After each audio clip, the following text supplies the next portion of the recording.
모든 복도까지 근원이신 석가모니 부처님께 머리 숙여 귀의하나이다. 네. 저번 시간에는 제가 대바다타 이야기를 좀 자세히 말씀드렸고, 그리고 마지막에 부처님께서 일체지를 이루신 분이라는 걸 제가 말씀드렸었습니다. 대바다타 이야기는 시간 관계상 제가 다 말씀 못 드렸는데 책엔 나오지 않습니다. 대바다타 이야기는. 네.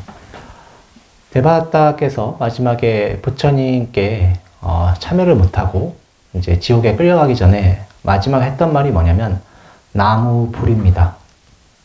부처님께 귀의합니다 라고 한마디만 했어요. 삼보에 귀의는 하지 못하고 부처님께 귀의한다. 나무 불 이 한마디만 하고 지옥으로 끌려갔는데, 그래도 마지막에 부처님께 귀의했던 그 한마음 때문에 지옥에서 아비지옥이라고 하죠. 아비지옥은 무간지옥이라고도 합니다. 아비지옥을 무간지옥이라고 합니다. 아비지옥이라고 하는 것은 산스크리트, 인도말이고, 무간지옥은 저희 한문으로 번역된 말입니다. 무간지옥 끌려갔는데 거기서 10만 것 동안 고통을 받고 그 다음에 다시 인간으로 태어나 벽지부를 성취한다고 했습니다. 근데 왜 벽지부를 성취하는가? 바로 마지막에 나무불 했던 그 마음 때문에 그렇습니다. 여러분들께서 마지막에 특히 돌아가시기 전에 왜 아미탑을 10번을 해야 되는가? 마지막에 부처님 향하는 공덕이 그렇게 크기 때문에 그렇습니다. 영가님이시여, 영가님은 이제 모든 인연이 정리가 됐죠. 이제 이번 생이 다 끝나셨습니다. 그래서 염념상속 아미타 하셔서 긍당항생하시길 바랍니다. 오늘은 148쪽입니다. 어린 라훌라에게 주신 교훈. 요새 번역된 기로는 라훌라 교계경이라고도 합니다.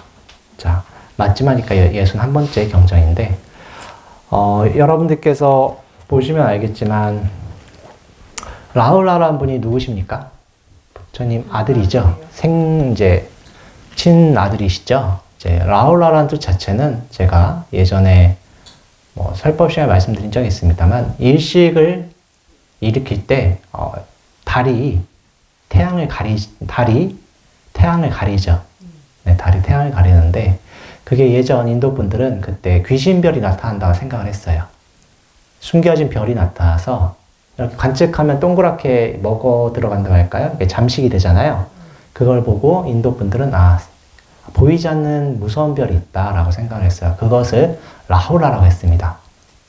라훌라.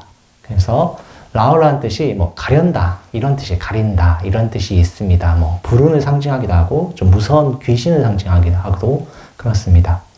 그래서 우리 한문으로 번역될 때 장애다라고 번역을 했죠. 이런 뜻이 있는 것입니다. 근데 라훌라 존자님께서는 언제 태어나셨냐면, 부처님이 이제 밤에 그 말을 타고 이제 동문을 넘어서 출가를 하시잖아요. 그때 태어나셨다고 하십니다.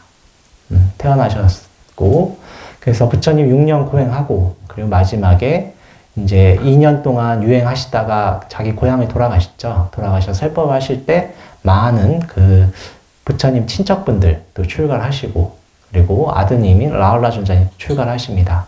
근데 라훌라 존자님 출가하실 때는 아마 큰 스님들 설법을 들으신 분들은 아시겠지만, 라훌라 존자님의 어머니 야소다라죠. 야소다라께서 어떻게 하셨냐면, 라훌라 존자한테, 라훌라 아들이죠. 아들한테 가서 너희 아버지께 재산을 물려달라고 해라 라고 보냅니다. 그래서 아버지께 쪼로 쫓아가서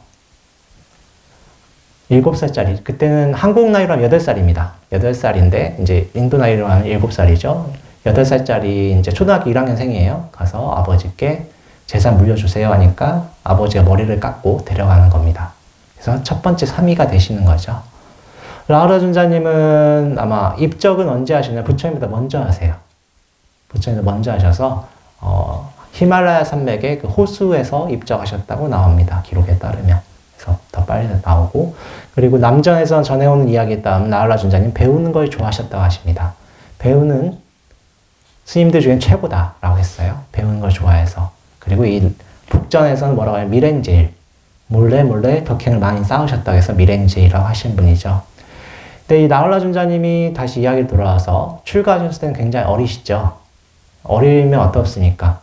자기가 뭘 하는지도 모르죠.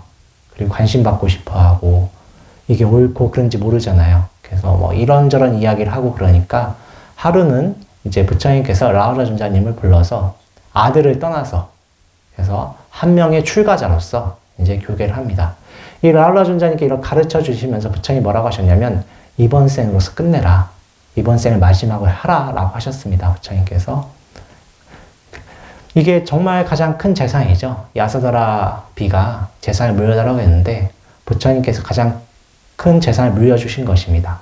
그리고 부처님께서 저희 비구들한테도 뭐라고 하셨냐면 물질적인 재산을 열애로부터 물려받지 마라. 법을 물려받아라 라고 하셨었습니다. 제일 중요하죠.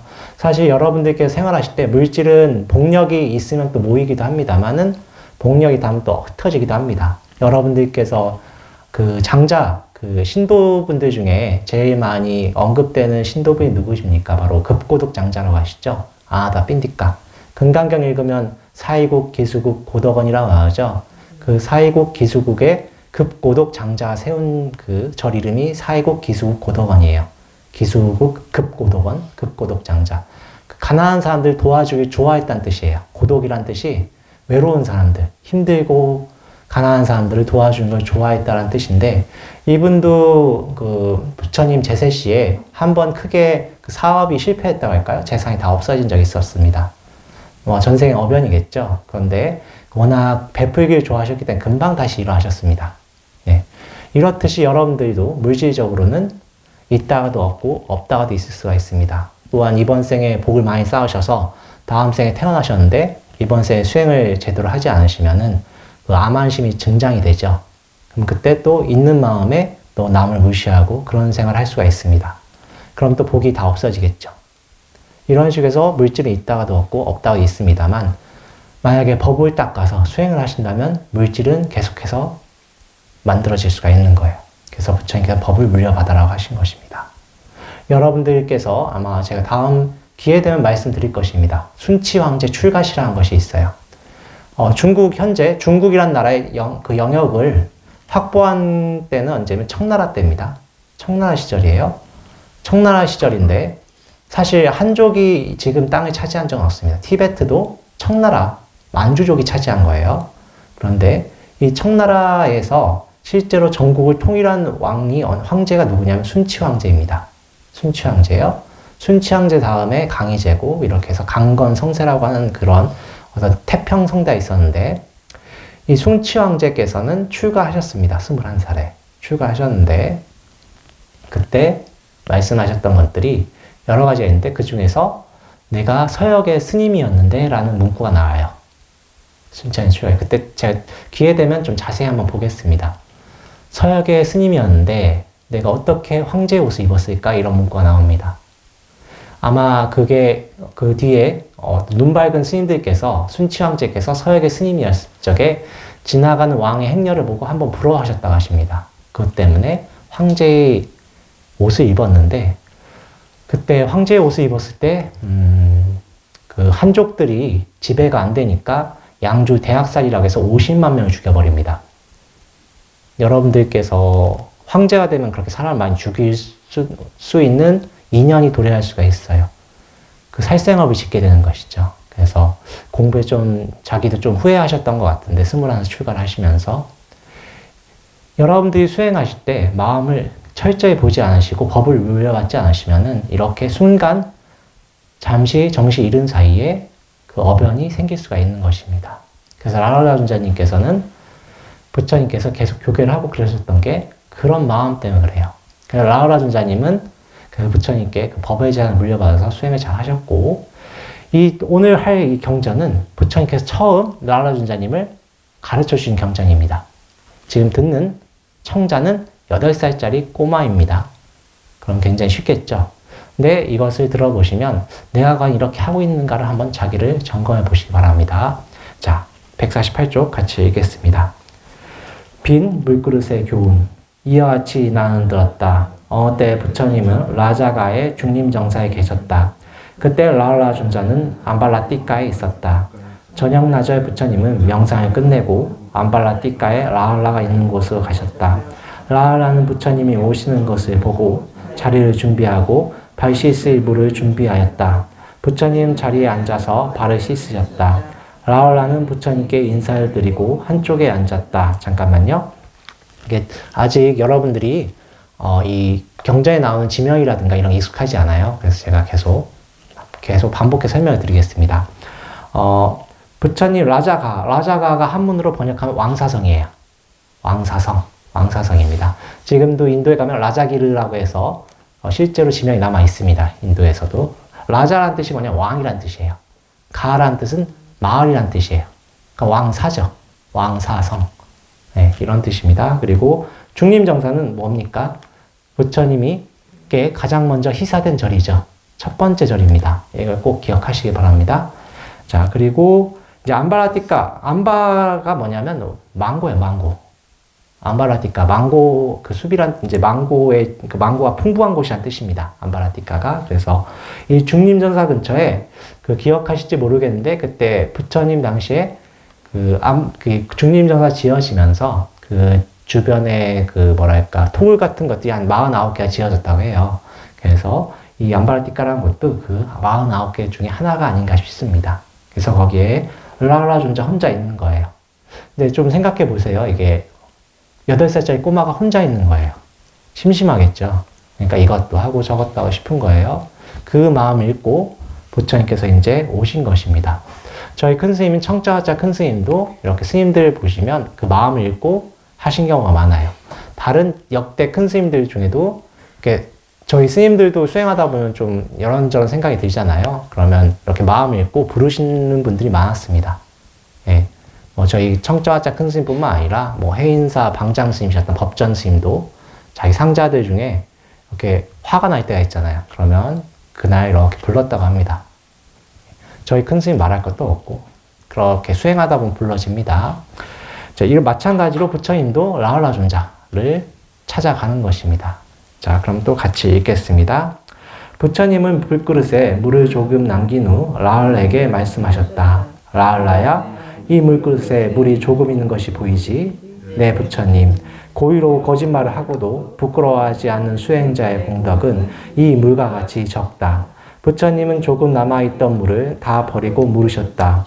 라울라야, 조금 남은 물을 버리는 것을 보았지? 네, 부처님. 고의로 거짓말을 하고도 부끄러워하지 않는 사람은 수행자의 공덕을 내버리는 것이다. 다시 부처님은 빈 물그릇을 뒤집어 놓고 말씀하셨다. 라울라야, 빈 물그릇을 뒤집어 놓는 것을 보았지? 네, 부처님. 고의로 거짓말을 하고도 부끄러워하지 않는 사람은 수행자의 공덕을 뒤집어 엎는 것이다. 다시 부처님은 빈 물그릇을 바로 놓고 말씀하셨다. 라울라야, 이 물그릇이 텅 빈 것이 보이지? 네, 부처님.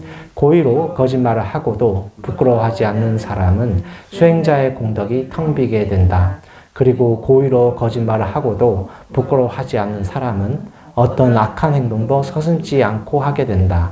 그러므로 난 농담으로라도 거짓말을 하지 않을 것이다. 라고 너 자신을 단련해야 한다. 자, 아마 라울라 존자님께서 평소에 좀 말실수를 좀 하셨나 봅니다. 8살짜리죠. 6살짜리니까 아직 사리 분별이 안 되는 겁니다. 네. 그래서 말실수 하셨고, 이제 또 수행자니까 부처님 교육을 시키는 거예요. 여러분들께서 아마 그런 것이 있을 것입니다. 첫 번째, 큰 스님들 설법 중에 그런 것이 있어. 인간이 되라. 도를 닦으면 먼저 인간이 돼야 된다. 인간이 되라는 것은 다른 말로 하면 계율을 지키라는 뜻입니다. 겉의 행동이라도 먼저 인간으로서 행동하라는 뜻입니다. 계율 뜻은 먼저 행동이에요. 마음까지는 말하는 게 아닙니다.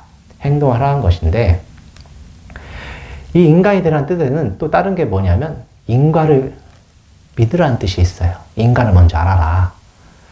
인과를 여러분들이 수행하실 때 안 믿으면은 수행에 들어갈 수가 없습니다. 그래서 불자들은 첫 번째 인과를 꼭 믿으셔야 됩니다. 사실 인간은 존재하기 때문에 여러분들이 믿고 안 믿고는 중요하지 않아요. 인간은 계속 돌아가고 있습니다. 여러분들이 안 믿어도 돌아가요.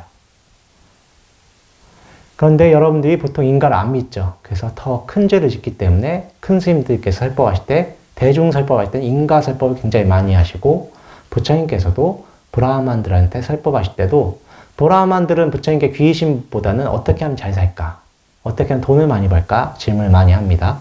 브라흐만은 제가 몇 번 말씀드렸지만 이 인도 계급 중에 가장 상위 계급입니다. 그분들이신데, 한문으로 번역하면 바라문이라고도 번역을 해요. 이제 그분들은 부처님께 귀의심보다 어떻게 하면 잘 살까가 제일 중요했습니다. 그분들의 인과법이 굉장히 많이 살펴하셨는데, 인과법을 꼭 믿으셔야 돼요. 근데 인과는 어디에 기록이 되는가? 여러분들 마음에 기록이 됩니다. 그런데 거짓말하면 어떻게 됩니까? 큰 죄를 짓게 되는 거예요. 특히 조그만 거짓말이 습관이 되면 더 큰 죄를 짓게 되고, 자기가 깨닫지도 못하는데 깨달았다고 말을 할 수가 있는 것입니다. 교주가 되는 거죠. 교주가 되는 거고, 또 거짓 위선자가 될 수가 있는 것입니다. 그래서 부처님께서 그 마음을 보시고, 그 라울라 존자한테, 특히 라울라 존자는 지금 어린아이죠. 어릴 때 습관, 특히 7살부터 이제 요새는 교육학적으로 밝혀진 건데, 5세에서 10세 사이가 인격 형성이 굉장히 중요하다고 합니다. 그래서 그때, 어린아이들이 뭐 이혼한다든가, 그죠? 5세에서 10세 사이 이혼하면 굉장히 충격이 커요. 그리고 그때는 사랑을 많이 받아야 됩니다. 이런 것들은 교육학적으로 밝혀진 것인데, 그리고 10세에서 20세까지는 공부해서 지식적인 그 뇌가 형성이 된다고 합니다. 그래서 그때 공부를 또 열심히 해야 돼요. 그런 것들이 있는데, 라울라 존자님도 처음에 어릴 때 거짓말에 대한 위험성을 잘 배우지 않으면 거짓말을 더 크게 하겠죠. 그래서 부처님께서 농담으로라도 거짓말 하지 말라는 것입니다. 특히 어린아이 때 사리분별 안 되고 하면은 훨씬 더 큰 죄를 짓게 되겠죠. 그래서 부처님께서 그러신 것입니다. 예전에 여러분들께서 들어보시면 계실 것입니다. 사기꾼들 있지 않습니까? 특히 이제 초범 말고 재범, 3범 이렇게 그 여러 번 하셨던 재범분들 보면은 자기가 말을 해도 진실이 없어요. 자기 진실을 말하는지도 몰라요. 거짓말을 해도 진실과 분간이 안 됩니다. 무엇이 진실인지 거짓말인지 모를 정도로 자기 자신에 대해서 혼란이 와버립니다. 무엇이 진실일까? 뭐 리플리 증후군이라는 말도 있지 않습니까? 자기가 거짓말한 것을 자기가 믿어버려요. 자기 자신을 세뇌를 시켜버립니다. 그래서 자기가 뭐 서울대 나오지 않았는데도 자기는 진짜 서울대 갔다 자기가 자기 자신을 세뇌해서 믿어버리는 게 리플리 증후군 같은 것인데, 그런 것들이 바로 처음에 거짓말할 때 못 잡아서 그렇습니다. 그래서 여러분들께서 거짓말을 웬만하면 하지 말라고 부처님께 하시는 것인데, 거짓말 하더라도 선의의 거짓말 같은 건 괜찮아요. 다만 그것이 여러분들이 그 인과를 꼭 보셔야 된다. 그리고 내가 이것이 거짓이 아니라는 거 꼭 아셔야 된다. 부처님께서 말씀하신 거예요. 내가 이 마음이 어디를 향하는가 꼭 보셔라. 그렇지 않으면 여러분들께 아까 말씀드린 대로 깨닫지 않았는데 깨달았다고 거짓말해도 그걸 믿어요. 그래서 이 모든 것의 기반이 뭐냐면 저희 큰 스님께서 누누이 말씀하셨다시피 내 마음을 바라보라. 통찰을 해라. 통찰을 꼭 하셔야 됩니다. 여러분들이 매일 외우는 반야바라밀이라는 뜻 자체가 통찰한다는 뜻이에요. 통찰을 해라. 내 마음을. 견성을 한 다음에 공부가 시작이라는 뜻이 있습니다. 그런 어른 스님들 말씀이 있는데 그게 뭐냐면 견성을 하면 내 자신이 나라고 생각했던 그 습기 있지 않습니까? 그 녹이는데도 굉장히 오래 걸려요. 습기라고 해서. 그런 것들 자세히 봐라. 그래서 그런 것들이 평소에 어떻게 해서 갖춰지는가? 내가 내 마음에 어떻게 돌아가고 있는가? 내가 어떤 생각을 하고 있는가를 바라봐야 된다는 뜻입니다. 그래서 이 시작이 바로 거짓말입니다. 어린아이가 거짓말 쉽게 할 수 있으니까 부처님께서 알려주신 것이죠. 부처님은 언제 폭력적인 것을 쓰셨던 분도 아니고 그 위험으로서, 그 자상함으로써 말씀하셨던 것입니다. 라울라 존자님이 이렇게 잘 이해를 했던 것이죠. 그 뒤에는 거울의 교훈이 있는데, 이거는 시간 관계상 제가 다음 시간에 하겠습니다. 여러분들께서 이제 거울이란 뜻이 뭐겠어요? 비춰본다는 뜻이죠. 내 마음을 비춰보셔야 됩니다. 근데 거울에 비춰볼 때 색깔이 있습니까? 없습니까? 좋은 거울이 아니죠. 색깔이 그 거울에 유리에 색깔이 입혀져 있으면 나를 있는 그대로 못 보여주죠. 그리고 거울에 때가 껴있으면 됩니까? 안 됩니까? 나를 못 보죠. 그렇기 때문에 거울을 있는 그대로 본다. 그것을 상징하는 것이에요. 있는 그대로 자기 자신을 바라보셔야 됩니다. 그러면 여러 가지 생각이 있어요. 그거에 대해서는 제가 다음 시간에 좀 더 자세히 말씀드리겠습니다. 오늘 설법 이것으로 끝내겠습니다. 이 예상 영가님이시여 염념상속 아미타바 하셔서 극락항생 하시기 바랍니다. 나무 석가모니불, 나무 석가모니불, 나무 시아본사 석가모니불.